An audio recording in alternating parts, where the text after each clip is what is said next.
வணக்கம் நண்பர்களே. நாம் இன்னைக்கு இந்த வீடியோவில் என்ன ஒரு முக்கியமான தகவலை பற்றி தெரிஞ்சுக்க போகிறோம் அப்படின்னு சொல்லிட்டு பார்த்தீங்கன்னா, சரிகமபா சீசன் 5 லிட்டில் சாம்ப் ஜீ தமிழில் ஒளிபரப்பாயிட்டு வர ரொம்பவும் சூப்பர்பான இன்னைக்கு டிஆர்பி ரேட்டிங்கில் லீடிங்கில் இருக்கிற சிங்கிங் ஷோவாக இன்னைக்கு போயிட்டு இருக்கிறதுக்கு காரணம் நம்ம ஸ்டார் கிட்டான அபிஷேகா. ஓவர் நைட்டில் கர்ணன் படத்தோட கண்டா வர சொல்லுங்க அப்படிங்கிற பாடல் மூலமாக வைரலான கிட் தான் அபிஷேகா.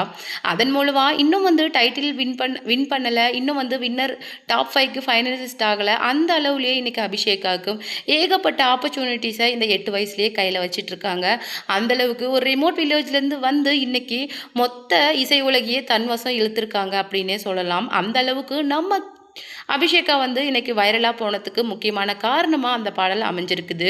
பாண்டியராஜன் சாரில் இருந்து, தனுஷ் சாரில் இருந்து, விஜய் ஆண்டனி சாரில் இருந்து எல்லாருமே பிளஸ் பண்ணது மட்டும் இல்லாமல் நிறைய கிஃப்ட்ஸையும் ஆப்பர்ச்சுனிட்டிஸையும் இன்னைக்கு இந்த வயசுலேயே அபிஷேகாவுக்கு அள்ளி கொடுத்துருக்குறாங்க. அந்த வகையில் ஜீ தமிழில் ஒளிபரப்பாயிட்டு இருக்க சரிகமபா சீசன் 5 லிட்டில் சாம்ப்ஸ் இன்னைக்கு ஃபினாலை நோக்கி ரொம்ப மும்மரமாக போயிட்டுருக்கு.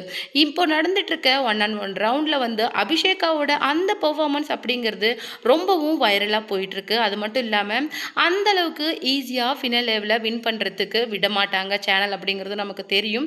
ஆனாலும் ஒரு டஃப் காம்படிஷனில் அபிஷேகா எந்த அளவுக்கு சூப்பராக டேக்கிள் பண்ணியிருக்காங்க. அது மட்டும் இல்லாமல் அபிஷேகா படிச்சிருக்கிற ஒரு மாபெரும் சாதனையை பற்றி தான் இந்த வீடியோவில் நம்ம டீட்டெயிலாக பார்க்க போகிறோம். இன்னொரு முக்கியமான விஷயம் என்ன அப்படின்னு சொல்லிட்டு பார்த்தீங்கன்னா, இந்த 1-on-1 ரவுண்டில் கோல்டன் ஷவர் வாங்கினாங்களா, டாப் 5ல ஃபைனலிஸ்ட் ஆகினாங்களா அப்படிங்கிற விஷயங்களையும் தொடர்ந்து நம்ம இந்த வீடியோவில் பார்க்கலாம். வீடியோக்குள்ளே போகிறதுக்கு முன்னாடி நீங்கள் நம்ம சேனலுக்கு புதியவராக இருந்தால் மறக்காமல் நம்ம சிபி ட்ரெண்டிங்கை சப்ஸ்கிரைப் பண்ணி ஃபாலோ பண்ணிக்கோங்க. வாங்க வீடியோக்குள்ளே போகலாம். இந்த வீடியோவில் அபிஷேகா என்ன பண்ணியிருக்காங்க அப்படின்னு சொல்லிட்டு பார்த்தீங்கன்னா, இந்த 1-on-1 ரவுண்ட் இன்றைக்கி அபிஷேகா பார்ட்டிசிபேட் பண்ணியிருக்கிறாங்கல்ல, அதில் ஒரு ஸ்ட்ராங்கான கண்டஸ்டன்ட் கூட தான் அவங்க பார்ட்டிசிபேட் பண்ணுற மாதிரி சேனல் செட் பண்ணியிருக்கிறாங்க. அந்த வகையில் யாருமே எதிர்பார்க்காத அளவுக்கு அவங்களுடைய பெர்ஃபார்மன்ஸ் இருந்திருந்தாலும் ஆப்போசிட்டில் பார்ட்டிசிபேட் பண்ணுற நிரூப் ரொம்ப சூப்பர்பாக பெர்ஃபார்ம் பண்ணி இந்த star performer of the week வாங்கினது மட்டும் இல்லாமல் ஜட்ஜஸோட கிரெடிட்ஸையும் அதிக அளவில் வாங்கியிருக்கிறாங்க. ரொம்பவும் இன்னொரு முக்கியமான தகவல் என்ன அப்படின்னு சொல்லிட்டு பார்த்தீங்கன்னா, அப்படிங்கிறது ஒரு வகையில் பார்க்க போகும்போது யார் அந்த டாப் 5ல ஃபைனலிஸ்ட் ஆவாங்க அப்படிங்கிற ஒரு பதட்டம் இருந்தாலும் இப்போ ஒரு பெரிய சாதனையை நம்ம அபிஷேகா பண்ணியிருக்காங்க. அது என்ன அப்படின்னு சொல்லிட்டு கேட்டிங்கன்னா, அவங்களுடைய ப்ரொமோ இந்த வீக் ரிலீஸ் ஆன உடனே 1 மில்லியன் வியூஸை அள்ளி இருக்குது. இந்த அளவில் பார்க்கும்போது எந்த அளவுக்கு ரசிகர்கள் அபிஷேகாவுக்கு இருக்கிறாங்க அப்படிங்கிற ஒரு விஷயத்தை காட்டுது. ஆல்ரெடி டெடிகேஷன் ரவுண்ட்லேயே அபிஷேகாவோட பாடல் ப்ரொமோவில் இடம்பெறல, வீக்கெண்ட் எபிசோட வரல அப்படின்னு சொல்லிட்டு ஜட்ஜ் ஸ்ரீனிவாசையே டேக் பண்ணி ரசிகர்கள் கேட்க ஆரம்பிச்சிட்டாங்க. அந்த அளவுக்கு ஃபேன் பேஸ் இன்னைக்கு அபிஷேகா அப்படிங்கிற அந்த சின்ன குழந்தைக்கு இருக்குது. இன்னும் பார்க்க போனால் எத்தனை பேர் ஸ்டார் பர்ஃபார்மன்ஸ், அது மட்டும் இல்லாமல் தங்கமயில் ஸ்பான்சர் கொடுக்குற 1 கிராம் கோல்டுன்னு சொல்லிட்டு யார் எதை அந்த வீக் வின் பண்ணனாலுமே அபிஷேகா ஆஸ் யூஷுவல் கோல்டன் ஷவர் வாங்குறது மட்டும் இல்லாமல் ஜட்ஜஸோட மனசுலையும் அதிக அளவில் இடம் பிடிச்சிடுவாங்க.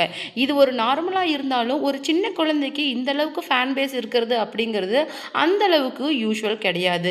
அந்த வகையில் பார்க்கும்போது கண்டிப்பாக டாப் 5ல ஒன் ஆஃப் த கண்டஸ்டண்ட்டாக நம்ம அபிஷேகா வருவாங்க அப்படின்னு சொல்லிட்டு இது வரைக்கும் சொல்லிட்டு இருந்த விஷயங்கள் இன்னைக்கு அப்படியே கண்டிப்பாக டிசர்விங் கண்டஸ்டன்ட் தான் வின்னருக்கு அப்படிங்கிற மாதிரி மாறியிருக்கு. இந்த 1-on-1 பேட்டிலில் அடிச்சு நாக் அவுட் பண்ணியிருக்கிறாங்க ஆப்போசிட்டில் இருக்கிறவங்கள. அதாவது 2 பேருமே ஒரே பாடலில் பாடணும். யாருக்கு அதிக அளவுக்கு ஜட்ஜஸ் மார்க்ஸ் கொடுக்குறாங்களோ அவங்களுடைய ஸ்கோர் பேசிஸில் அவங்களுக்கு வின் ஆவாங்க அந்த ரவுண்டில். அவங்களோட அந்த ஒரு பெர்ஃபார்மன்ஸை ரொம்பவுமே அப்ரிஷியேட் பண்ணி எஸ்பி சரண் சாரும் ஸ்ரீனிவாஸ் சாரும் பேசியிருக்காங்க. அது மட்டும் கிடையாது, ஸ்வேதா மோகன் மேம், சாய்ந்தவி மேம் அப்படின்னு சொல்லிட்டு எல்லாருமே அபிஷேகாவோட பெர்ஃபார்மன்ஸை அப்ரிஷியேட் பண்ணி பேசியிருக்கிறாங்க.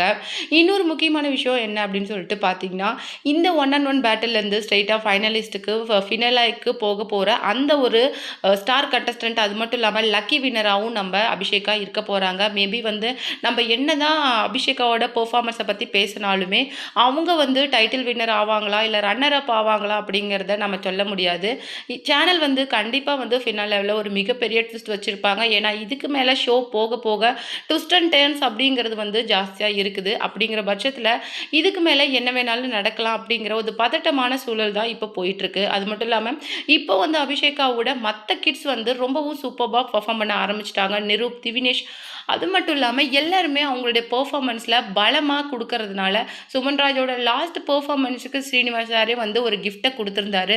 ஸோ அந்த அளவுல பார்க்கும்போது, மேபி டைட்டில் வின் பண்றது அந்த அளவுக்கு எளிதா இருக்காது அப்படின்னு சொல்லிட்டு சேனல் சைடே சொல்லியிருக்கிறாங்க.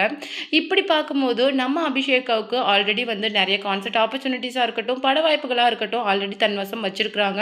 விஜய் ஆண்டனி சாரே அவங்களுக்கு நெறைய கிஃப்ட்ஸ் மட்டும் கிடையாது. அவங்களுக்கு அடுத்த மலேசியா கான்சர்ட்ல பாடுறதுக்கான வாய்ப்பையும் குடுத்துருக்காங்க. நாக்கு முக்கா பாடல விஜயோட சன்னான ஜேசன் விஜய் வந்து அதனுடைய கிட்ஸ் வெர்ஷன பாடியிருந்தாரு. அந்த பாடல பாடுறதுக்கான வாய்ப்பு தான் இன்னைக்கு அபிஷேகாவுக்கு கிடைச்சிருக்குது. இந்த பாடல விஜய் ஆண்டனி சாரோட மலேசியா கான்சர்ட்ல அபிஷேகா பாடப் போறாங்க. அதோட முழு விஷயத்தையும் இன்னைக்கு விஜய் ஆண்டனி சார் கவனிச்சது மட்டும் இல்லாம, அவங்களுக்கு ஒரு காரையும் வாங்கி பிரசன்ட் பண்ணியிருக்கிறாங்க. இது அவருடைய பெர்சனல் கிஃப்ட்டா வந்து அபிஷேகாவுக்கு இருந்திருக்கு. அது மட்டும் கிடையாது, இளையராஜா சார்ல இருந்து, தனுஷ் சார்ல இருந்து எல்லாருமே அபிஷேகாவ விஷ் பண்ணிட்டு, பிளஸ் பண்ணிட்டு வராங்க. கங்கை அமரன் சாரும் சரி, பாண்டியராஜன் சாரும் குடுத்த கிஃப்ட்ஸ் எல்லாம் பார்க்கும்போது, மொத்த சரிகமப அரங்கமே அதிர்ச்சியா உள்ளாயிருக்கு. ஏன்னா, அந்த அளவுக்கு ஒரு 8 வயசு குழந்தை வந்து இன்னைக்கு இவ்ளோ பெரிய அரங்குல, இவ்ளோ பெரிய மனுஷங்க முன்னாடி ஒரு கிஃப்ட்டையும், ஒரு பிளெஸ்ஸிங்ஸையும் வாங்குறாங்க அப்படின்னா, அது சாதாரண விஷயம் கிடையாது. இத தான் வந்து ஜட்ஜஸ் ஒவ்வொரு ரவுண்ட்லயும் சொல்லியிருக்காங்க. இது வந்து திஸ் இஸ் நாட் அ இது வந்து உன்னுடைய அந்த அச்சீவ்மென்ட் வந்து இதோட நின்றாது. இன்னும் அதிகமா இருக்குது. காட் பிளெஸ் யூ அப்படின்னு சொல்லிட்டு ஒவ்வொரு ஸ்டேஜ்லயுமே, ஒவ்வொரு பெர்ஃபார்மன்ஸ்லயுமே ஸ்ரீனிவாஸ் சார் வந்து அப்ரிஷியேட் பண்ணி பேசிட்டு இருக்காரு. உங்களுக்கு அபிஷேகாவோட பாடல் பிடிக்கும் அப்படின்னா, மறக்காம நம்ம சேனலோட கமெண்ட் பாக்ஸ்ல உங்களுடைய கருத்துக்கள சொல்லுங்க.